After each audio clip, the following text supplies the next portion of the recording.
Chapters 34 through 45 are made up of historical and biographical accounts. First, we read Jeremiah's teaching on covenant faithfulness. First, he addressed the issue of freedom for slaves. As Nebuchadnezzar's siege began, Zedekiah initiated a half-hearted attempt to win God's favor by releasing all Hebrew slaves in accordance with the Mosaic Law. But the people soon reversed the king's decree and took back their slaves. God was displeased, and he said he would release his people to sword, pestilence, and famine.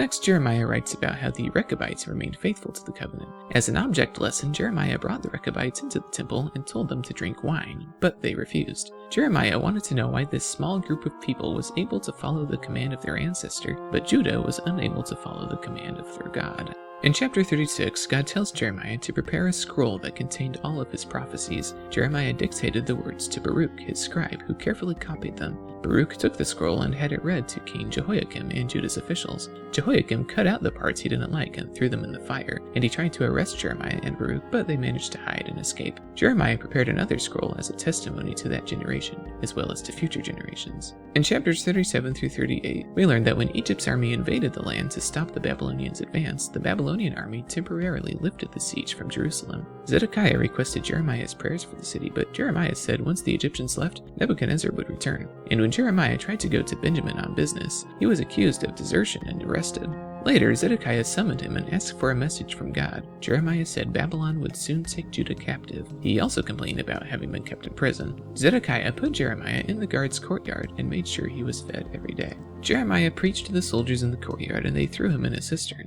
A Cushite eunuch named Ebed-Melech and 30 other men rescued him, and he remained in the courtyard of the guard. Zedekiah was nervous and secretly met with Jeremiah, and Jeremiah told him to surrender to Nebuchadnezzar and he'd be better off, but Zedekiah was too afraid. Chapters 39 through 44 describes the fall of Jerusalem and other related events. The Babylonians destroyed Jerusalem, they killed Zedekiah's sons and poked out his eyes. The Babylonians freed and protected Jeremiah. They liked how he had prophesied against his own people. Nebuchadnezzar appointed Gedaliah as governor over Judah, but he was assassinated by the people after a short time. The few who remained in Judah were afraid of Nebuchadnezzar's wrath and fled to Egypt against Jeremiah's warning. They dragged Jeremiah along with them.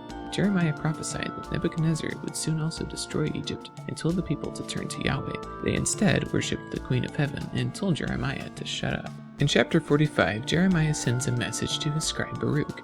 This is what the Lord, the God of Israel, says to you, Baruch. You said, Woe to me, the Lord has added sorrow to my pain. I am worn out with groaning and find no rest. But the Lord has told me to say to you, this is what the Lord says. I will overthrow what I have built and uproot what I have planted throughout the earth. Should you then seek great things for yourself? Do not seek them, for I will bring disaster on all people, declares the Lord. But wherever you go, I will let you escape with your life. Chapters 46 through 51 are made up of oracles against the nations. God's judgment extends to all nations and not just to the people of Judah.